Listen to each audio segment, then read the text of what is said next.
नमस्कार। आज के इस एक्सप्लेनर में आपका स्वागत है। देखिए, आर्थिक स्वतंत्रता या फाइनेंशियल फ्रीडम हासिल करना एक ऐसा सपना है जो हम सब देखते हैं, है ना? लेकिन असल में बहुत कम लोग ही इसके असली सीक्रेट्स को समझ पाते हैं। आज हम इसी विषय को एक बेहद दिलचस्प कहानी के जरिए डिकोड करने वाले हैं। एक ऐसी कहानी जो पैसे को लेकर दो बिल्कुल अलग-अलग नजरियों को हमारे सामने रखेगी। और यकीन मानिए, इसके बाद दौलत कैसे काम करती है, इसे लेकर आपकी सोच पूरी तरह से बदलने वाली है। जरा सोचिए, कोई अपनी जिंदगी के एक ऐसे दौराहे पर खड़ा है जहां उसे दो बिल्कुल उल्टी सलाहें मिल रही हों। एक तरफ हमारी पुरानी जानी मानी सलाह, बेटा अच्छी नौकरी के लिए कड़ी मेहनत करो, और दूसरी तरफ एक बिल्कुल ही नया और अलग विचार, पैसे से अपने लिए काम कराओ। रॉबर्ट के साथ बिल्कुल ऐसा ही हुआ था। उन्हें अपने जीवन के दो पिता तुल्य गुरुओं में से किसी एक की बहुत चुननी थी, और ये सिर्फ दो रास्तों का चुनाव नहीं था। ये इस बात का फैसला था कि क्या उन्हें जीवन भर पैसे के लिए भागना है या फिर पैसे को अपना सबसे वफादार कर्मचारी बनाना है। तो चलिए जल्दी से देख लेते हैं कि आज के इस सफर में हम किन 5 अहम पड़ावों से गुजरने वाले हैं। पहला, दो मानसिकताएं। दूसरा, रैट रेस से बचना। तीसरा, संपत्तियां बनाम देनदारियां। चौथा, डर और लालच पर विजय। और पांचवा, संपत्ति बनाने के कदम। ये 5 कदम एक आम कंज्यूमर वाली सोच को एक इन्वेस्टर के माइंडसेट में बदलने के लिए बहुत ही जरूरी हैं।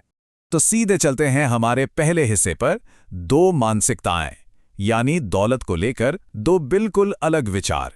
इस कहानी की शुरुआत होती है एक दिलचस्प तुलना से।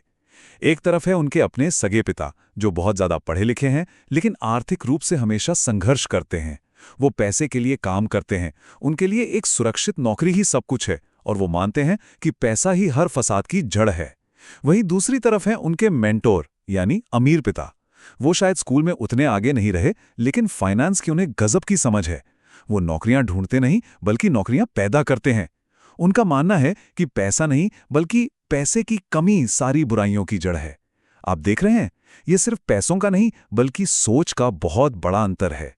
अब बढ़ते हैं दूसरे हिस्से की तरफ, रैट रेस से बचना और इस कमाई और खर्च के चक्र को समझना। हम में से बहुत से लोग सोचते हैं कि दिन रात मेहनत करके हम अपनी आर्थिक सुरक्षा पक्की कर रहे हैं। लेकिन होता क्या है? हम रैट रेस में फंस जाते हैं। अब ये रैट रेस क्या है? सीधा सा मतलब है, अच्छी पढ़ाई करो, नौकरी पाओ, पैसे कमाओ और फिर ढेर सारे बिल चुकाओ। लोग सोचते हैं कि वो अपने लिए काम कर रहे हैं, लेकिन असल में वो अपने बॉस के लिए, टैक्स चुकाने के लिए सरकार के लिए और लोन की किश्तें भरने के लिए बैंकों के लिए काम कर रहे होते हैं। और सबसे बड़ी विडंबना ये है कि आमदनी बढ़ती है तो खर्चे भी उसी रफ्तार से बढ़ जाते हैं। इसे जॉन के उदाहरण से समझते हैं। जॉन महीने के $3000 कमाता है। एक दिन उसका प्रमोशन होता है और सैलरी हो जाती है $4000। अब जॉन क्या करेगा?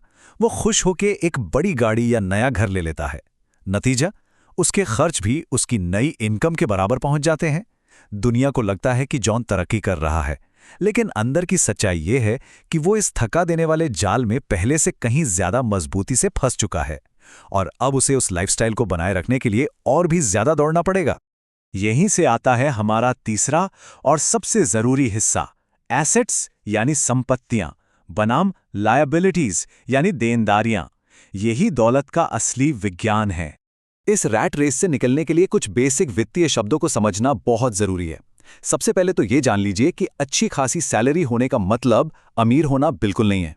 सच्ची आर्थिक स्वतंत्रता या फाइनेंशियल फ्रीडम तब मिलती है जब आपके निवेश या आपकी संपत्तियों से इतनी पैसिव इनकम आने लगे कि आपके हर महीने के खर्चे बिना आपके काम किए ही पूरे हो जाएं। जिस दिन ऐसा होने लगेगा, उस दिन आप सच में आजाद होंगे।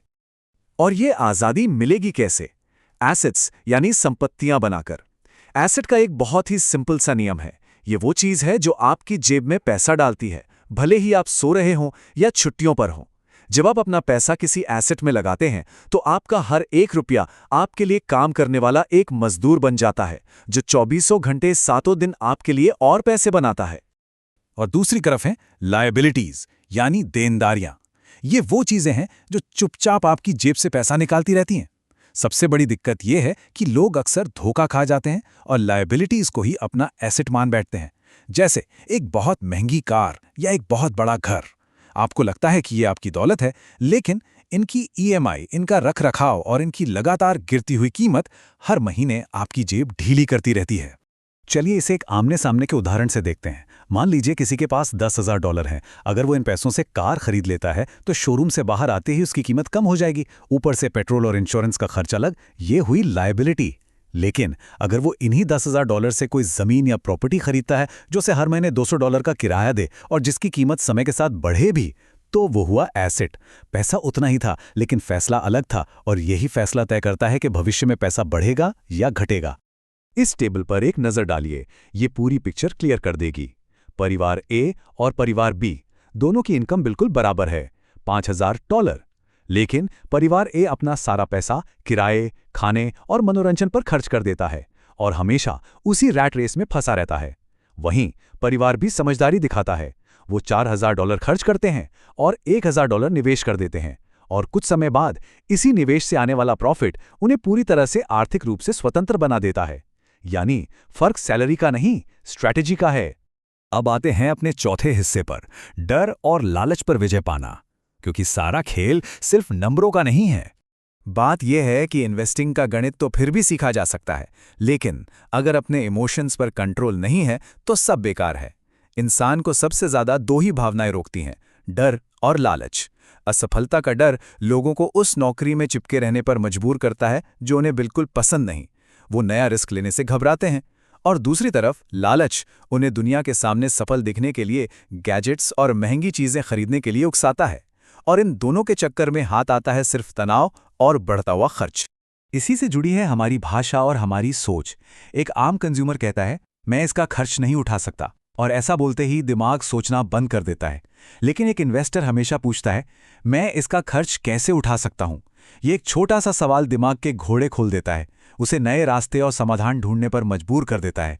एक तरफ इंसान पैसे को गैजेट्स पर खर्च करके खत्म कर देता है, और दूसरी तरफ वो उसी पैसे का इस्तेमाल और ज्यादा पैसा बनाने के लिए करता है। तो अब हम पहुंच गए हैं अपने आखिरी और सबसे प्रैक्टिकल हिस्से पर, दौलत बनाने के 5 असली कदम। ये रहे वो 5 कदम जो असल में काम करते हैं।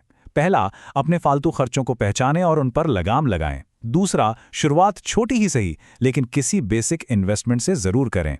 तीसरा, अपने फाइनेंशियल नॉलेज को बढ़ाने के लिए रोज कुछ नया सीखें।